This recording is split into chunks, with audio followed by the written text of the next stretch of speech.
दोस्तों नमस्कार। आप सभी लोगों का स्वागत है हाउसफुल शो विद नितिन के इस एपिसोड में। और आज जैसा कि हमारा टाइटल है, हम बात करेंगे गीतकारी की विधा पे। और गीतकारी में मतलब जो शब्द होते हैं उनका सामंजस्य धुन के साथ कैसे बिठाया जाता है, और गीतकारी की विधा के महारथी भारतीय फिल्म संगीत में कौन कौन हैं और क्यों हैं। और ये सब बातें करने के लिए आज हमारे साथ हैं पंडित आर के द्विवेदी जी। और द्विवेदी जी स्वयं एक बहुत अच्छे गीतकार हैं और बहुमुखी प्रतिभा के धनी हैं। तो द्विवेदी जी मैं आपका बहुत स्वागत करता हूं। और मेरा पहला प्रश्न है कि जो गीत बनता है, एक गीत के बनने में जो तीन लोग प्रमुख होते हैं वो है गीतकार, धुन बनाने वाला संगीतकार और तीसरा गायक। तो आज गीतकार वाले पर्सपेक्टिव पे हम बात करेंगे। एक गीत जब बनता है तो गीत में धुन का शब्दों के साथ सामंजस्य कैसे बिठाया जाता है, या धुन में शब्दों को कैसे बिठाया जाता है, ये एक टेक्निकल क्वेश्चन है और ये हम जानना चाहेंगे आपसे।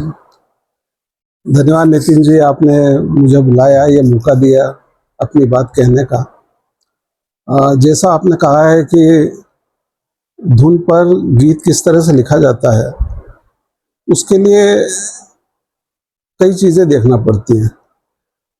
पहली बात तो ये है कि उस गीत की सिचुएशन क्या है। दूसरी बात ये है कि वो गीत किस मूड का है, यानी वो खुशी का है कि गम का है, फिर सिंगल है या युगल गीत है। ये सब देखने के बाद में हमें शब्दों के सेट का चयन करना पड़ता है। अब जैसे धुन एक है लेकिन मूड के हिसाब से अलग अलग शब्दों का चयन होता है।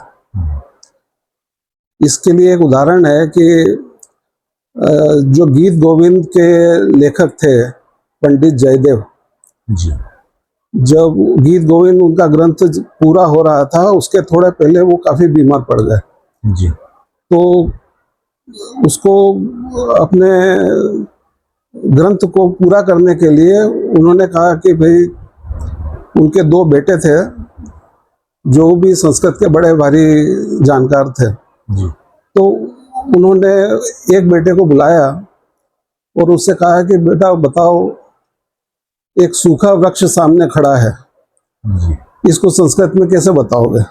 जी, तो उसने सोचा कि अरे ये हमारे पिताजी तो थोड़ा सा मानसिक रूप से कमजोर हो गए हैं, नहीं तो ऐसी बात नहीं पूछते, मैं तो संस्कृत का इतना बड़ा ज्ञाता हूँ। जी, जी, फिर भी उन्होंने कहा, बोला सूखा वृक्ष सामने खड़ा है, जी, तो शुष्क वृक्ष तिष्ठत्य अग्रे। जी, जी, सूखा शुष्क सूखा, वृक्ष यानी वृक्ष, तिष्ठति यानी खड़ा है, अग्रे यानी सामने। जी, उन्होंने कहा अच्छा तुम जाओ, तो दूसरे बेटे को बुलाया, उससे पूछा यही बात कि बताओ सूखा वृक्ष सामने खड़ा है, उसको संस्कृत में कैसे कहोगे। जी, तो उसने ये सोचा कि जो मेरे पिताजी ग्रंथ लिख रहे हैं वो एक श्रृंगार रस का ग्रंथ है जिसमें कोमल शब्दों का प्रयोग होना चाहिए। तो उसने ये कहा, नीरस तरुवर विलसति पुरतः। अच्छा, यानी नीरस यानी रसीन, तरुवर यानी वृक्षराज, विलसति यानी शोभायमान हो रहा है, पुरतः यानी सामने। तो इसलिए इससे पता चलता है हमको कि मूड के हिसाब से शब्दों का कैसा चयन होता है, कैसे सेट किए जाते हैं। दूसरी बात, जब धुन सुनाई जाती है, आजकल अधिकतर गीत बनी बनाई धुन पे लिखे जाते हैं जी, ये SD बर्मन साहब के से चालू हुआ जी, जी, जी, ये सिस्टम, और बाद में सभी ने अपना लिया। जी, नहीं तो पहले कई बार गीतों पे जो लिखे हुए कविताएं थी उनके ऊपर धुन बनती थी। जी, जैसे साहिर लुधियानवी हमेशा इंसिस्ट करते थे जी, कि भाई मेरी कविताएं इन पे धुन बनाओ खुद।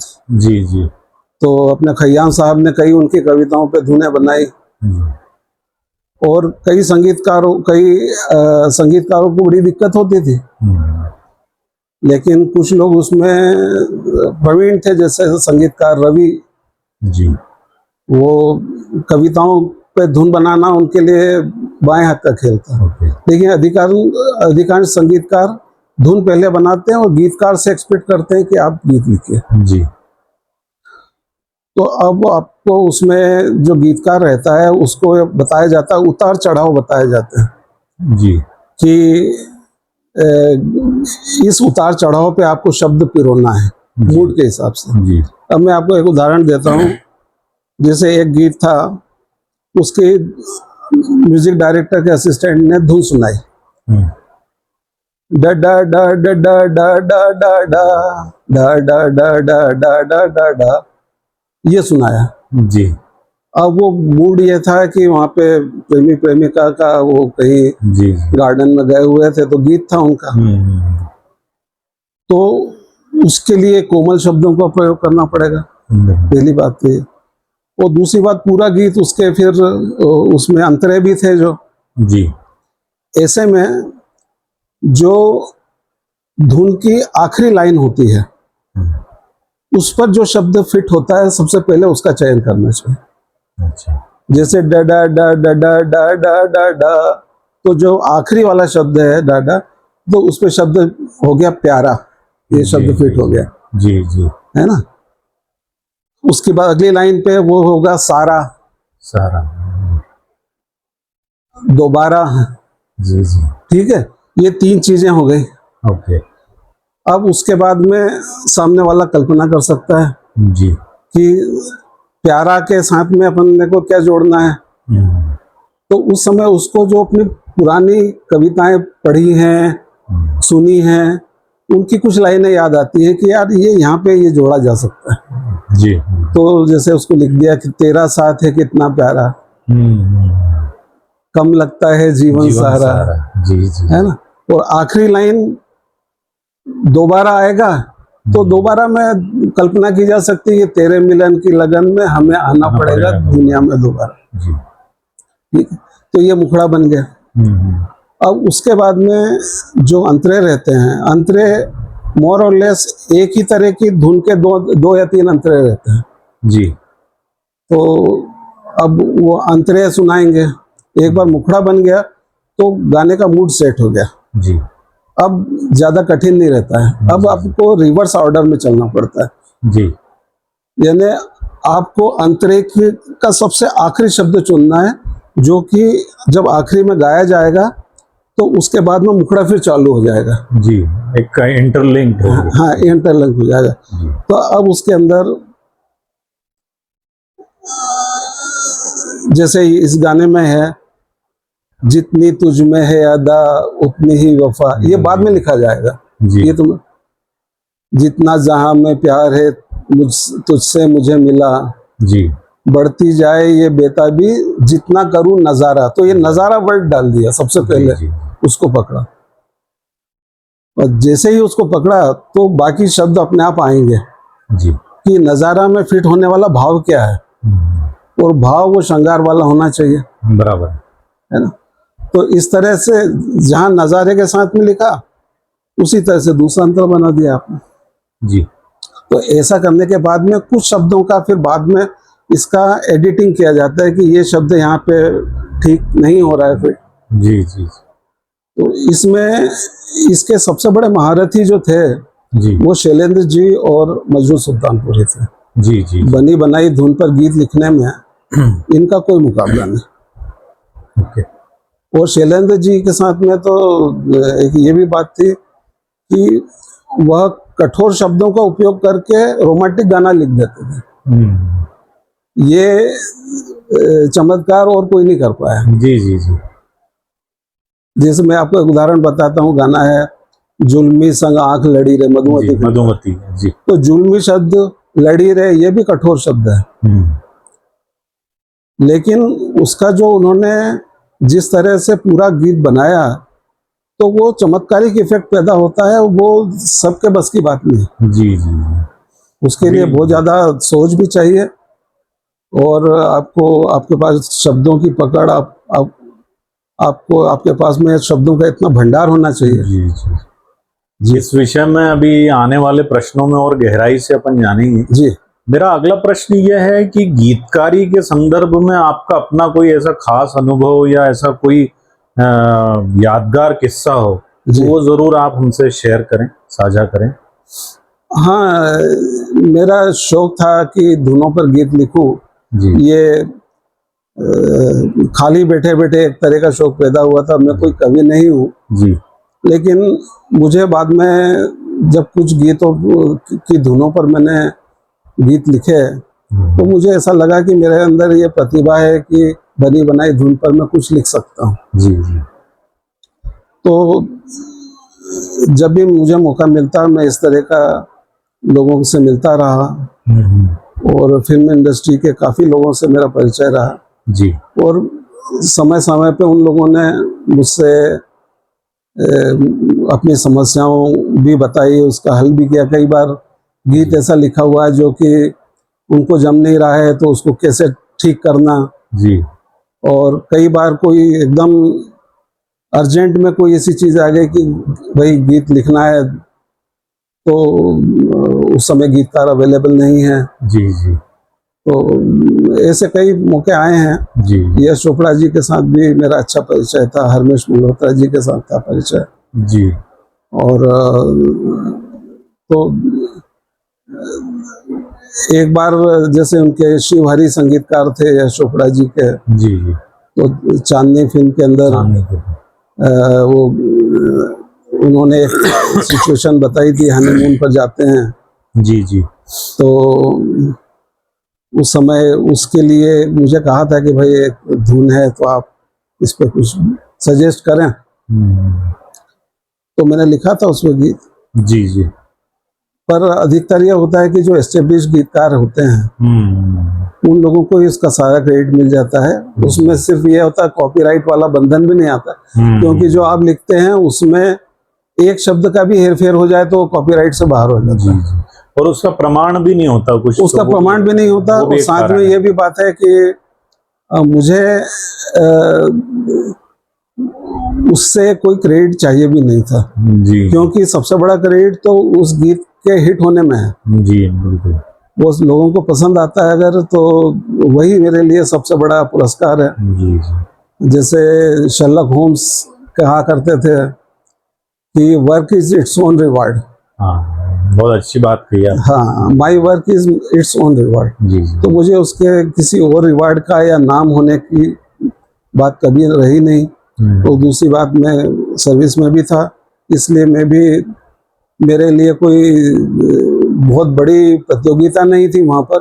मैं अपने शौक के कारण लिखता था। जी जी और जब मुझे ऐसा लगा कि बस अब हो गया बहुत, तो बंद भी कर दिया। जी बहुत अच्छी बात आपने बोली। और मैं, दूसरा प्रश्न मेरा ये है कि आपके दृष्टिकोण से भारतीय फिल्म संगीत के सिने जगत के महानतम गीतकार कौन कौन है? उन सभी में भी सबसे महानतम गीतकार कौन है? देखिए साहब, इसमें समय काल के हिसाब से कुछ गीतकार हुए हैं। जी जब सबसे पहले बुलोसी रानी हुआ करते थे, उसके बाद में पंडित नरेंद्र शर्मा हुआ करते थे। जी अधिकांश गीतकार तो उर्दू जनित गीत ही लिखते थे, और उसमें कल्पनाशीलता का अभाव रहता था। जी क्योंकि आजकल जो उर्दू जनित गीत लिखे जाते हैं उनमें केवल नायिका के अंग प्रत्यंगों की खूबसूरती का वर्णन ही रहता है। जी जी बाकी उसमें कोई बहुत बड़ी कला का समावेश नहीं होता। जी जी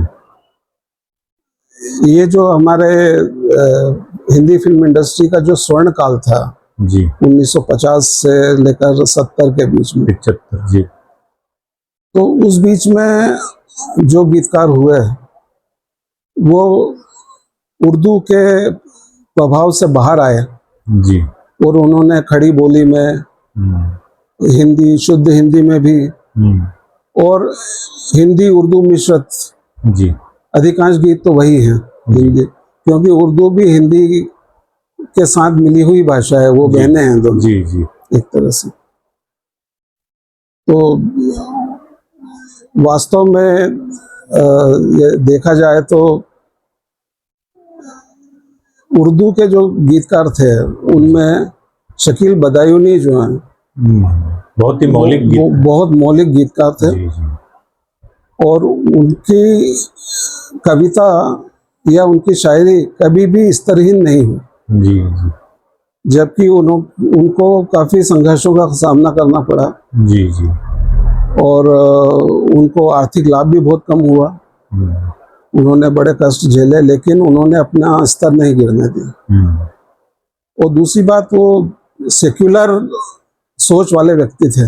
जी जी। तो मन तड़पत हरिदर्शन को आज अगर जो गीत कोई लिख सकता है जी, तो ऐसी सोच के बगैर नहीं लिख सकता। बिल्कुल सही। और बाकी जो उर्दू के गीतकार रहे हैं, जैसे हसरत जयपुरी, जी इनका इनके गीत जो होते हैं वो अधिकतर नायिकाओं को जरूरत से ज्यादा प्रशंसा करने वाले गीत रहते हैं, जो कि उनके दिल में जगह बनाने का सबसे आसान तरीका है। जबकि जो संगीतकार शैलेंद्र थे, गीतकार। हाँ गीतकार जो शैलेंद्र थे, उन्होंने कभी भी अपने किसी गीत में इस तरह का स्तरहीनता नहीं दिखाई। उनका जो प्रेम था, कि दोनों बहुत पक्के दोस्त थे। हाँ जी उनका उनका जो प्रेम था वो स्त्रियोचित गुणों से प्रभावित होता था। जी जी जी। और उसमें जो शारीरिक सुंदरता है उसका रोल रहता है, लेकिन इतना ज़्यादा नहीं रहता जितना कि उर्दू के गीतकारों के लिए रहता है। जी इसी तरह से आप ये देखें तो साहिल लुधियानवी जी का बड़ा नाम आता है, जी लेकिन साहिल लुधियानवी जी एक सुपीरियरिटी कॉम्प्लेक्स से के साथ में ही गीतों की रचना करते थे। या तो वो गीत उनका वही रहता था कि ये तारीफ करेंगे तो ऐसी कर देंगे कि चने के झाड़ पे चढ़ा देंगे, जैसे कहते हैं। अब आप देखिए, पाँव छू लेने दो फूलों को इनायत होगी, वरना हमको नहीं उनको भी शिकायत होगी। इसका कोई मतलब नहीं है, केवल अनावश्यक रूप से प्रभावित करने के अलावा और कोई मतलब नहीं इस गीत का। तो ऐसा गीत कभी शैलेंद्र जी ने नहीं लिखा। और जबकि साहिल लुधियानवी जी को देखा जाए तो या तो वो इस तरह के गीत लिखते हैं या फिर वो गीत लिखते हैं जो शिक्षा देने वाले गीत होते हैं। इतनी नाजुक न बनो, हद से अंदर हो, नजाकत तो अदा होती है, हद से बढ़ जाए तो आप अपनी सजा होती।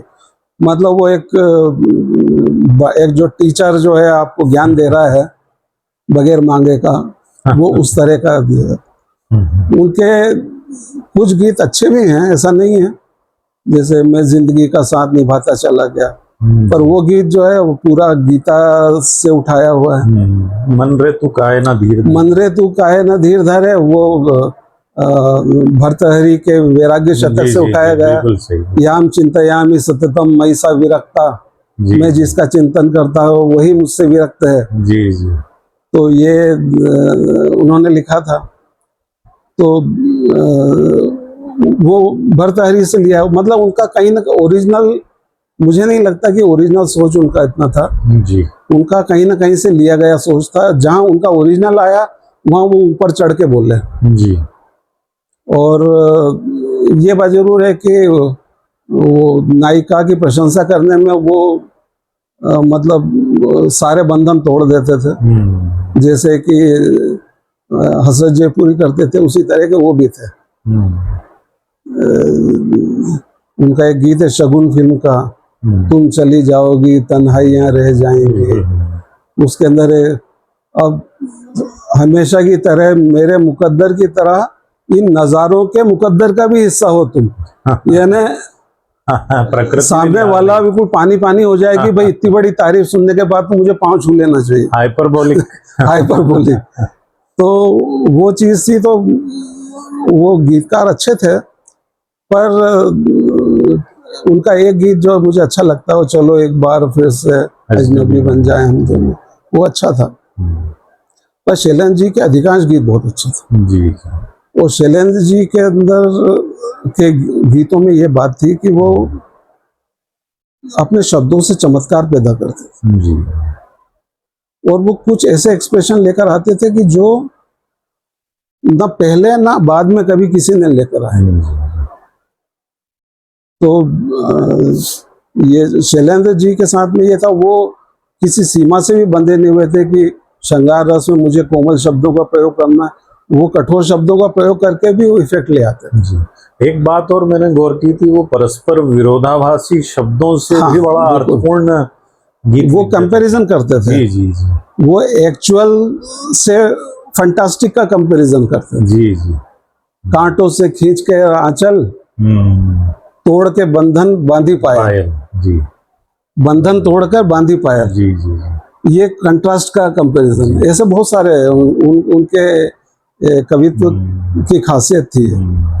और जैसे मैं तो कब से खड़ी इस पार, वो तो ये एक बहुत अखियां बढ़िया है। जी। थक गई पंथ निहार। ये पंथ निहार शब्द तो कहीं यूज में ही नहीं आया आज तक।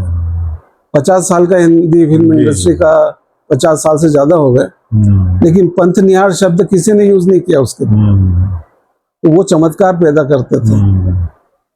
जो शायर होते हैं, शायर लोग अपने शब्दों से चमत्कार पैदा करने की कोशिश करते हैं, और कवि जो होते हैं वो अपने भावों से चमत्कार पैदा करने की कोशिश करते हैं। बहुत अच्छा आपने अंतर बताया, डिफरेंशिएट किया।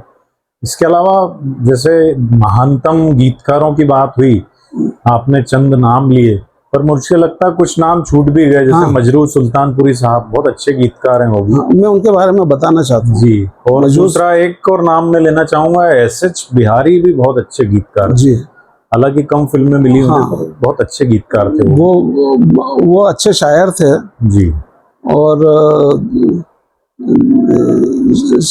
मजरूह सुल्तानपुरी एक शायर भी थे और एक कवि भी थे। जी जी। दोनों बातें थी। दोनों बातें। और वो हर तरह के गीत लिखने में उनको महारत हासिल थी। मैं और एक विशेष बात, मैं सॉरी बीच में इंटरप्ट कर रहा हूँ, मेरे को चूंकि याद आ गई फिर मैं भूल जाऊंगा। आपने मजरूह साहब और शैलेंद्र जी की खास बात की, तो एक बार शैलेंद्र जी मजरूह साहब के साथ बैठे हुए थे और मजरूह साहब ने गीत का मुखड़ा बनाया। वो मुखड़ा था, दुनिया बनाने वाले क्या तेरे मन में समाई, काहे को दुनिया बनाई। तो शैलेंद्र जी ने उनसे निवेदन किया, बहुत इज्जत करते थे शैलेंद्र जी मजरूह साहब की, बोले मजरूह साहब ये मुखड़ा आप मेरे को दे दीजिए, ये तो मैं अपनी फिल्म तीसरी कसम में उपयोग में लूंगा। और उस पर उन्होंने गीत बना दिया। हाँ, पर उसमें क्रेडिट हसरत जयपुरी को दिया। हालांकि इसमें कुछ जो अंतरे हैं वो शैलेंद्र जी ने भी लिखे हैं, लेकिन क्रेडिट उन्होंने दिया, उन्होंने हसरत जयपुरी जी को दिया, क्योंकि बहुत अच्छे मित्र थे उनके। हाँ हाँ। तो ये प्रसंग मेरे को याद आया, इसलिए मैंने आप जो बता रहे थे बताइए आप जरूर। और मेरा ये कहना था कि जो मजरूह सुल्तानपुरी थे, उन्होंने एक तो या तो गजलें भी लिखी हैं, गीत भी लिखे हैं। जी। उर्दू में भी बहुत अच्छा लिखा है, हिंदी में भी बहुत अच्छा लिखा, हर तरह के गीत लिखे हैं। जी। और एक्सप्रेशन के मामले में शैलेंद्र जी के बाद उनका ही नंबर आता है। जी जी। जो शब्दों से जो भाव पैदा करते हैं वो, जैसे एक उनका गीत है, प्यासे हुए नैन सुलग गई शाम, जब जब होठों पे लगा है तेरा नाम। जी जी। तो उस गीत को सुनते हैं तो हमको लगता है कि भाई व्यक्ति की सोच जी कितनी ऊपर तक जा सकती है। और ऐसी सोच, कहते हैं ना, जहाँ न पहुंचे रवि वहां पहुंचे कवि, तो उस चीज को चरितार्थ करते थे। उन्होंने एक और बहुत अच्छा गीत लिखा है, जो एक बेटी की विदाई होती तो विदाई गीत तो नंबर 1 तो नीलकमल का है, रफी साहब का गाया। लेकिन एक गीत जो मुझे बहुत अच्छा लगता है, फिल्म बम्बई का बाबू का फिल्म का जब अंत होता रहता तब वो गीत होता, मुकेश जी ने गाया था, चल रही सजनी अब क्या सोचे, कजरा न बह जाए रोते रोते, बाबुल पछताए हाथों को मल के, काहे दिया परदेश टुकड़े को दिए। तो वो बहुत उच्च कोटि का गीत मजरूह साहब लिख गए हैं। और शैलेंद्र जी के सुपुत्र से मेरी अक्सर बात होती है फोन पे, तो उन्होंने खुद ने भी ये बताया था कि शैलेंद्र जी बहुत इज्जत करते थे मजरूह साहब की, और सबसे ज्यादा बातचीत उनसे करते थे वो। तो मजरूह सुल्तानपुरी, शैलेंद्र जी जो है, मजरूह सुल्तानपुरी जी से उनका स्वस्थ कंपटीशन थी। जी जी। और शैलेंद्र जी का शंकर जय किशन के साथ तो तालमेल। परमानेंट तालमेल था। जी जी। तो इन दोनों के अलावा एक बात यह है कि मजरूह सुल्तानपुरी जो गीत आपने बताया जी। वो उत्तर प्रदेश का लोकगीत है, जी जिसको उन्होंने फिल्म गीत के रूप में लिखा है। जी जी। तो उत्तर प्रदेश के लोकगीतों को लेकर गीत लिखने का प्रयोग मजरूह सुल्तानपुरी ने बहुत किया जी और बिहार के लोकगीतों का समावेश शैलेंद्र जी ने किया है। जी, क्योंकि बिहार के थे। हाँ, वो बिहार के थे।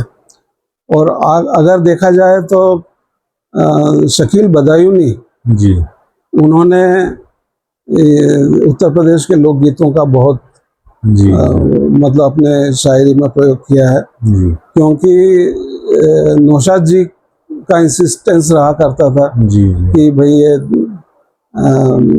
लोकगीत है, इस पर गीत बनाना है अपने को। जी जी वैसे ही वो धुन भी बनाते थे। जी जी वैसे लोकगीतों के मामले में संगीतकारों में सबसे पहला नाम एस.डी. बर्मन जी का आता है। जी जी। फोक में तो बहुत। हाँ, एस.डी. बर्मन और सलील चौधरी। और एस.डी. बर्मन साहब ने तो वर्ल्ड जो फोक संगीत है उसके जज बन के शिकागो गए थे एक बार। जी तो उससे अंदाज लगाया जा सकता है कि उनको कितनी पकड़ थी। जी उनके बहुत सारे गीत जो हैं वो नॉर्थ ईस्ट के लोकगीतों पर आधारित है। जी। अभी कुछ बहुत ही महान गीतकारों की बात हुई, आपने ये भी बताया कि शैलेंद्र जी दूसरे गीतकारों से कैसे श्रेष्ठ थे जी। भाव की अभिव्यक्ति में के मामले में। एक गीतकार और मुझे याद आते हैं जो मुझे भी व्यक्तिगत रूप से और वैसे उनकी लोकप्रियता भी बहुत है, बेहतरीन गीत लिखे हैं उन्होंने। जी। उनका नाम था राजेंद्र कृष्ण। जी जी। वो मेरे बहुत प्रिय गीतकार हैं और बहुत अच्छे अच्छे गीत लिखे हैं उन्होंने। और उनकी विशेषता ये थी कि हिंदी के तो बहुत अच्छे गीत लिखते ही थे, साथ में उर्दू का भी समावेश बहुत अच्छा करते थे। जी जी जी। तो वो एक नाम मेरे को लगता है वो भी महानतम गीतकारों में है शुमार उनका भी। हाँ, आपका क्या इसमें? मैंने उनका नाम, मुझे अभी इसका डिस्कस करने वाला था मैं। जी। कवि जो होते हैं सर, जी। कवि और गीतकार में फर्क होता है। कवि ऐसा होता है, वो व्यक्ति होता है जो कविता अगर न लिखे तो वो परेशान हो जाएगा, क्योंकि कविता उसके अंदर से आती है। और गीतकार वो हो सकता है कि जिसका एक प्रोफेशन हो गीत लिखना। राजेंद्र कृष्ण बहुत अच्छे गीतकार थे, पर उनको कवि नहीं कहा जा सकता। कवि शैलेंद्र जी को, कवि शैलेंद्र जी थे। जैसे शैलेंद्र जी थे, मजरूह साहब थे, मजरूह थे, शैलेंद्र जी थे और योगेश जी थे। योगेश जी बहुत उच्च कोटि है ना। अभी इनको माना जाता है, गुलजार जी को माना जाता है। जी जी। कवि। अब गुलजार जी में और शैलेंद्र जी में क्या फर्क है वो भी मैं आपको बताऊंगा। जी। कोई मैच ही नहीं है। अब आप ये देखिए कि राजेंद्र कृष्ण जी शायर भी बहुत अच्छे थे, उनका हिंदी और उर्दू दोनों पे बड़ा समान अधिकार था। जी। और इसके अलावा उनके दक्षिण भारत की इंडस्ट्री से भी बड़े अच्छे संबंध थे। तो श्री रामचंद्र को बहुत सारे गीत उन्होंने दिलवाए, और जब श्री रामचंद्र जी से उनकी नहीं बनी तो चित्रगुप्त जी को उन्होंने बहुत सारी फिल्में दिलवाई, और चित्रगुप्त जी के संगीत में उन्होंने बहुत सारे गीत लिखे। उन्होंने अपने करियर का सबसे अच्छा गीत ही चित्रगुप्त हाँ, संगीत चल उड़ जा रे पंछी जो लिखा उन्होंने, भाभी फिल्म। जी। पर उनके साथ ये था कि जिस दिन उनका जैकपॉट खुला, 80 लाख की लॉटरी खुली। हाँ, उनका जिस दिन जैकपॉट खुला उन्होंने गीत लिखना बंद कर दिया। हाँ। अगर वो कवि होते तो वो बंद नहीं कर सकते थे। उनका प्रोफेशन था, तो उन्होंने अपने प्रोफेशन को बहुत अच्छी तरह से किया। तो कई शायरों और गीतकारों से आगे थे वो। जी जी। उनका एक गीत मुझे याद, उनका भी एक्सप्रेशन बहुत जबरदस्त था। एक गीत है कि वो घर से चले थे हम खुशी की तलाश में, गम राह में खड़े थे वही साथ होली, हसरतों के दाग। हाँ, यूं हसरतों के दाग। वो मदन मोहन साहब की कंपोजिशन है जी, अदालत फिल्म से। जी हाँ, जी हाँ। तो यही बात। और कई बार साहिल लुधियानवी कहा करते थे कि शैलेंद्र जी हिंदी के कवि हैं उनको उर्दू नहीं आती। हाँ, वो भी बड़ा प्रसिद्ध किस्सा है। तो फिर शैलेंद्र जी ने अनारकली। गीत लिखा था अनारकली फिल्म का, वफाओं का मजबूर दामन बिछा कर, दुआ कर घर में दिल जी खुदा से दुआ कर। जी। तो सब लोगों की जो कंफ्यूजन था वो दूर हो गया था इससे। और मैंने ये भी सुना है कि वो गीत, 2-3 गीत जो उर्दू में लिखे थे उन्होंने, शैलेंद्र जी ने, उसके बाद एक खत लिखा, उन्होंने चिट्ठी लिखी जी साहिर साहब के नाम, और उन्होंने उसमें ये लिखा था कि मैं उर्दू भी बहुत अच्छी जानता हूँ, लेकिन हिंदी मेरी मातृभाषा है, इसलिए मैं हिंदी में गीत लिखता हूँ। हाँ, वरना ये बात नहीं कि मुझे उर्दू नहीं आती है। तो कुछ समय वो पाकिस्तान में भी रहे थे। जी, पाकिस्तान में तो जन्म हुआ ही था। हाँ, जी तो ऐसा तो हो नहीं सकता, और उस समय उर्दू ही ज्यादा चलती थी। जी। तो वो तो आप ये सोचिए, शैलेंद्र जी का बड़ा भारी योगदान है जो हिंदी को फिल्म इंडस्ट्री में जी। गीतों में जगह दिलवाने बिल्कुल की। बिल्कुल। नहीं तो सब पहले तो ये गजलें और कव्वाली और यही चला करता था। एक और गीतकार मुझे याद आते हैं, द्विवेदी जी, जो कि कॉमर्शियली बहुत बड़े सफल गीतकार रहे हैं, जी विशेषकर जो किशोरदा वाला इरा आया है जिसमें आर.डी. बर्मन और लक्ष्मीकांत प्यारेलाल जी ने बहुत धूम मचाई। उनका नाम था आनंद बख्शी। जी। और बख्शी साहब ने भी एक तरह से जो शायर थे सबको उनको आउटडेट करके रख दिया उन्होंने। आनंद बख्शी को शब्दों पे बड़ी पकड़ थी उनकी, और वो कम शब्दों के अंदर पूरा गीत लिख सकते थे।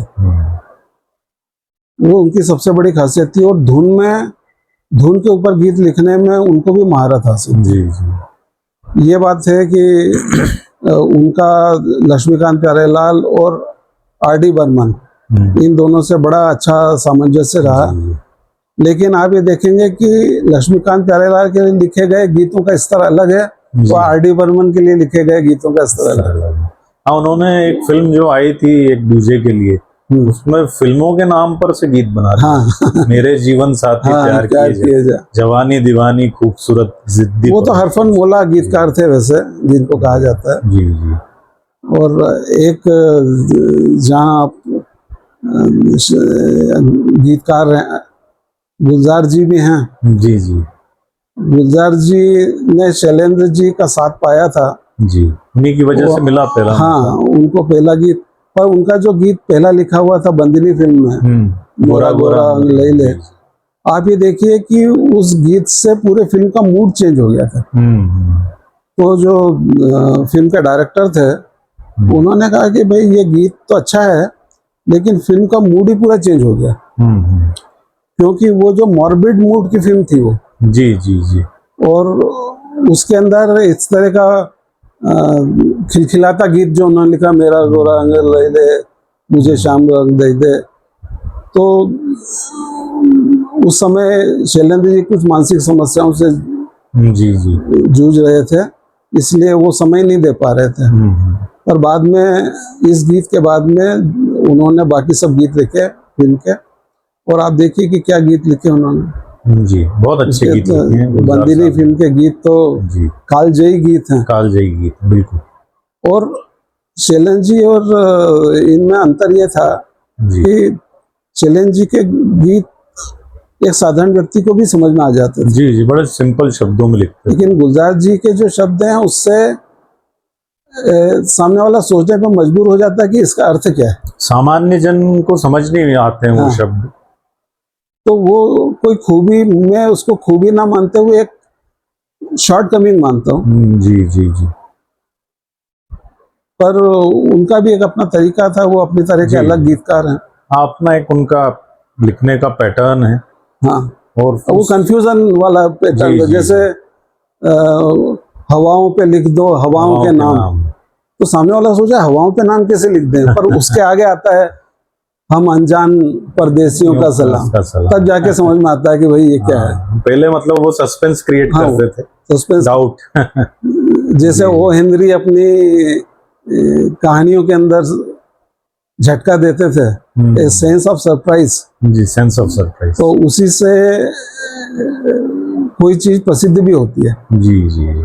अगर सरप्राइज का सेंस, और यहाँ पर शैलेंद्र जी अपने शब्द संगठन से चमत्कार पैदा करते थे, उसमें सामने वाले को कंफ्यूजन में नहीं डालते थे। जी।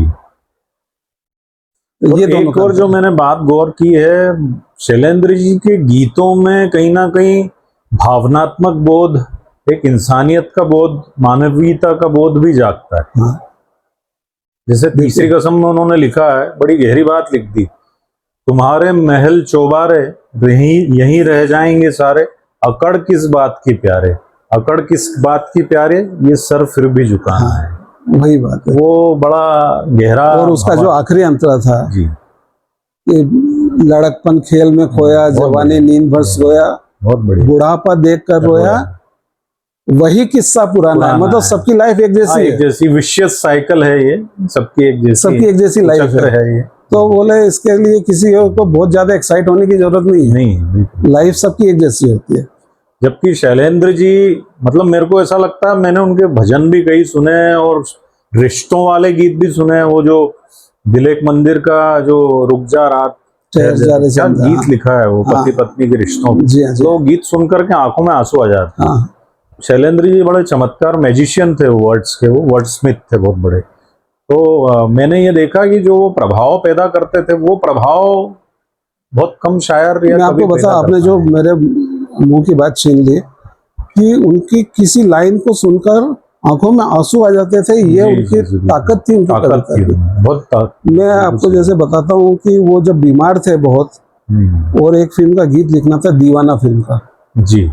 तो संगीतकार उनके बिस्तर के पास जाके बैठे और जय किशन, और उन्होंने गीत लिखा। तो उन्होंने उनको धुन सुनाई मैंडोलिन पे, और उन्होंने गीत लिखा।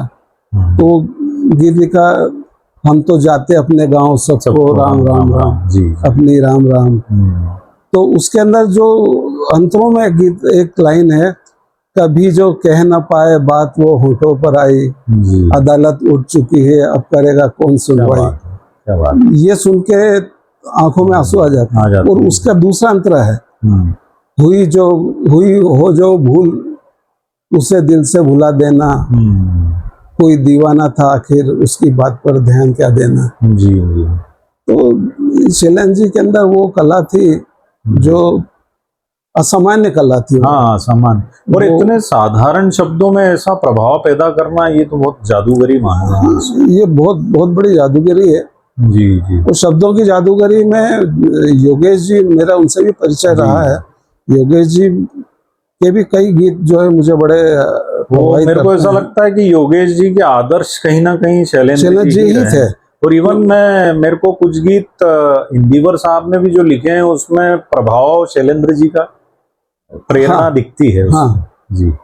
पर ये उसी स्कूल के स्टूडेंट्स थे, उसी यूनिवर्सिटी, वो दोनों के बीच के थे। जी। वो चंदन सा बदन चंचल चितवन जो उन्होंने गीत लिखा था, तो वो उर्दू शायरों की तरह का गीत था। और दूसरे तरह के भी उन्होंने गीत लिखे हैं। तो इंदिवर जी भी प्रतिभावान तो बहुत थे, और बड़े सक्सेसफुल भी रहे हैं। जी। ऐसे भारतीय हिंदी फिल्म संगीत बहुत समृद्ध रहा है। जी। क्योंकि बहुत लोगों के नाम छूट गए बताने। एक नाम और मैं लेना चाहूंगा, जो मेरा ख्याल है जीवन दर्शन और मानव समाज से जुड़े हुए जो एक्सप्रेशंस हैं, उस पर बहुत अच्छे गीत उन्होंने लिखे हैं। और हिंदी के बहुत बड़े शब्द ऋषि थे वो, पंडित प्रदीप। जी हाँ। तो वो भी बड़े वंदनीय हैं भारतीय फिल्म जगत में। जी हाँ, वो सही अर्थों में कवि थे वो। जी। प्योरली कवि। वो कविता के बगैर रह नहीं सकते। जी। उनके लिए गीतकार बनना एक अलग एक्सरसाइज थी। जी। पर वो वास्तव में कवि थे। दूर हटो है दुनिया वालों, हिंदुस्तान हमारा है, या जो भी उनके गीतों में सबसे बड़ी बात है कि चमत्कार नहीं होता था। वो सीधा सीधा लिखते थे कि जो दिल से निकल के आता था, जी, उसको सीधे शब्दों में लिखते थे। तो उसके कारण उनका अलग स्थान है। और उन्होंने गीत लिखने की विधा को एक सर्कस नहीं बनाया, जो कई लोगों ने सर्कस बना दिया उसको, जो कि सामने वाले को बड़ा कठिन लगे। जबकि प्रदीप जी के गीत सुनकर ऐसा लगता है कि गीत लिखना बहुत आसान है। एफर्टलेस। एफर्टलेस। जी जी। तो ये उनका अलग स्थान है। अब आप देखिए कि पंडित नरेंद्र शर्मा भी बड़े अच्छे शब्द मनीषी थे, पंडित भरत व्यास बड़े भरत अच्छे व्यास थे। बहुत अच्छे थे, तो बिल्कुल। पंडित नरेंद्र शर्मा के बहुत कम गीत हैं, जी जी जी। क्योंकि वो जब गीत लिखते थे तो मुझे ऐसा लगता है कि वो उसको बेहतर से बेहतर बनाने की कोशिश करते थे। उसमें कई क्लिष्ट शब्द आ जाते थे, तो फिर सामान्य जन की पहुंच से दूर हो जाता था। तो वो चीज प्रदीप जी में नहीं थी। प्रदीप जी में। प्रदीप जी की कविता सब तक पहुंचती थी, ये उनकी सबसे बड़ी विशेषता थी। जी जी। पंडित जी, ये जो हमारा गोल्डन इरा रहा है, या गोल्डन इरा के पहले की बात कर लें, जी फिल्म इंडस्ट्री की जो शुरुआत हुई है 30 और 40 का दशक, उसके बाद गोल्डन इरा आया और उसके बाद डाउनफॉल हुआ हमारे संगीत के स्तर का। जी। तो ये जो 3 कालखंड रहे हैं, इसमें आप क्या अंतर पाते हैं? ये थोड़ा सा हमें बताएं आप। देखिए नितिन जी, इसमें वो आप भी महसूस करते होंगे जी कि कविता जो है धीरे धीरे कम होती गई। जी। शब्द तुकबंदी और शब्द संयोजन, जी, ये मुख्य रह गया है। कविता अपने सबसे ऊंचे स्तर पे 1950 से लेके 60-65 तक रही। जी जी। उसके बाद उसका क्षरण शुरू हुआ जी।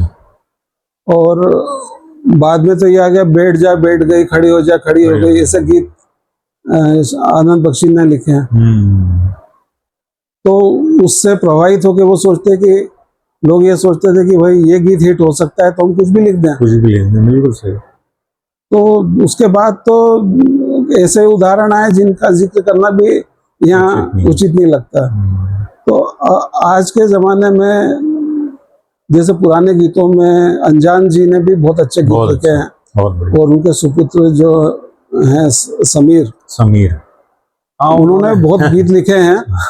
पर आप ये सोचिए कि वो क्वांटिटी है सिर्फ, और उसमें सबसे बड़ी बात कि जितने भी एक्सप्रेशन यूज किए गए वो सब पुराने गीतकारों ने तैयार दे दिए उनको। जी जी जी, रेडी रैकनर। हाँ, वो उसी में से ले लेकर, और वो अधिकतर ऐसा, और उसमें कोई फिलॉसफी नजर नहीं आती। जी जी। हो सकता है कि उनकी कोई फिलॉसफी हो, लेकिन हमको ऐसा नजर नहीं आता कि इसमें कोई मानव उत्थान के लिए कुछ सोच है जी, या किसी के गुणों को बढ़ाने के लिए हम कोई कविता कर रहे हैं, या किसी को सही रास्ता दिखाने के लिए कविता कर रहे हैं जी, या गीत लिख रहे हैं, या किसी बुराई को सामने रखकर उससे बचने के लिए हम लिख रहे हैं। तो ऐसा कहीं भी देखने को नहीं मिलता। बल्कि समाज में जो व्याप्त विकृति है उसको और उजागर और उसको और बढ़ाने का काम किया कई गीतकारों। पंडित जी, मेरा अगला प्रश्न ये है कि वो कौन से मापदंड हैं जो गीतकारी को और निखारते हैं या उसमें और आकर्षण पैदा करते हैं? देखिए साहब, ये अलग अलग व्यक्तियों की अलग अलग सोच होती है। जी। कुछ लोग उसमें शब्द सौष्ठव देखते हैं जी। गीत में, कुछ लोग उसमें भाव देखते हैं जी, और कुछ लोग भविष्य के लिए क्या संदेश है आपका, जी, ये देखते हैं। जी। इन सब चीजों का समावेश गोल्डन ईरा में हो चुका है, जी, और ये सब चीजें धीरे धीरे कम होती जा रही हैं। जी। संदेश तो अब रहा ही नहीं, जी, क्योंकि जो गीत लिख रहे हैं उनको ही संदेश की जरूरत है। जी। तो अब संदेश की तो बात रही नहीं। बिल्कुल सही है। बस ये है, अच्छा, भाषा के ऊपर इतना अधिकार भी नहीं है अब जी, उनका, और उसके कारण कई आप देखें व्याकरण के रूप से कई गलत गीत बन जाते हैं। बिल्कुल सही। इससे बहुत सारे गीत बनते हैं। उर्दू का ज्ञान जो है वो केवल कव्वालियों में जो शब्द यूज होते हैं उतना ही रह गया है, या गजलों में जो यूज होते हैं। पर कोई अपनी तरफ से गजल लिख दे, वो आजकल तो कोई शुद्ध गजल पिछले 5 सालों में आपने सुनी नहीं होगी फिल्मों में। जी, 5 सालों या 10 सालों में नहीं सुनी होगी। मुझे तो ध्यान आता है कि आज की आवाज जो फिल्म थी बी आर चोपड़ा की, उसमें एक थी दिल ही दिल में ले लिया दिल, मेहरबानी आपकी, वो गजल जो थी, जी जी, उस गजल के बाद में शायद ही कोई गजल आई हो। तो आप सोच लीजिए कि हिंदी फिल्म संगीत के स्तर पहले से काफी नीचे गिर चुका है, सोचनीय स्तर तक। जी जी, और अब जिस तरह से बच्चों को स्कूलों में पढ़ाया जा रहा है, उससे ये आशा भी बलवती नहीं होती कि ये सुधर पाएगा, क्योंकि अधिकतर बच्चे अंग्रेजी सीख रहे हैं और हिंदी ना आना एक गुण माना जाता है, जबकि अपनी मातृभाषा पे अधिकार होना तो एक गर्व का विषय होना चाहिए। तो अब हिंदी फिल्म इंडस्ट्री अपने सबसे खराब दौर से गुजर रही है जी, गीतों की दृष्टि से। जी, टेक्निकलिटीज में बहुत ज्यादा प्रगति हुई है जी, लेकिन उसने आत्मा छीन ली है। न वैसे कहानीकार रहे हैं, न गीतकार। वो संगीतों को तो सारे वादक कलाकार तो घर बैठे हुए हैं, मशीन और इलेक्ट्रॉनिक तरीके से गीत रिकॉर्ड हो रहे हैं जी। तो आप समझ लीजिए कि संगीत और गीत दोनों की विधा इस समय बड़े संकट के दौर से गुजर रही है। तो मैं ये जानना चाहूंगा कि गीत में, गीतकारी में, गीत में आकर्षण कैसे पैदा होता है? गीत में आकर्षण शब्दों से ही पैदा हो सकता है जी। एक आकर्षण तो गायक कलाकार पैदा करता है जी, और दूसरा शब्दों से पैदा होता है जी। और शब्दों के ऊपर जिसकी जितनी महारत रहेगी, जी, जैसे अब हम बार बार शैलेंद्र जी का जिक्र करते हैं, अब उनका एक गीत जो देखिए, वो छुप छुप के बंसरी बजाए, सुनाए मुझे मस्ती में डूबा हुआ राग रे, मुझे मोहे तारों की छांव में बुलाए, चुलाए मेरे निंदिया में रह जाऊं जाग रे। यहाँ तक तो ठीक है, लेकिन चमत्कार कैसे पैदा हुआ? आखिरी लाइन में, लगे दिन छोटा रात बड़ी। ये एक्सप्रेशन आज तक किसी ने नहीं दिया, किसी ने।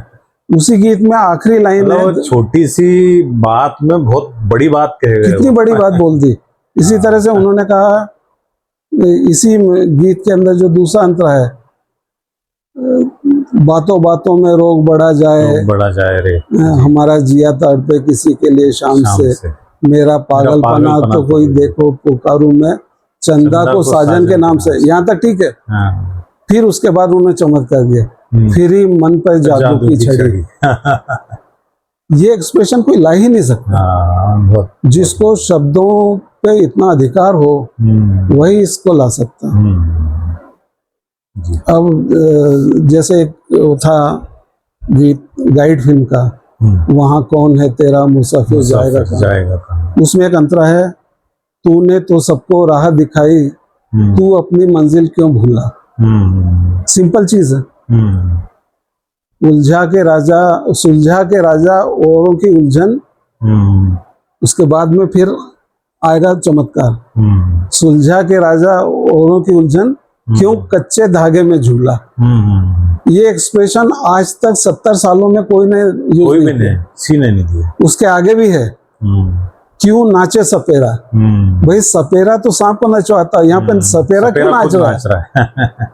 यानी नायक के कंफ्यूजन को दिखाने के लिए ये शब्द यूज किया, क्यों नाचे सपेरा।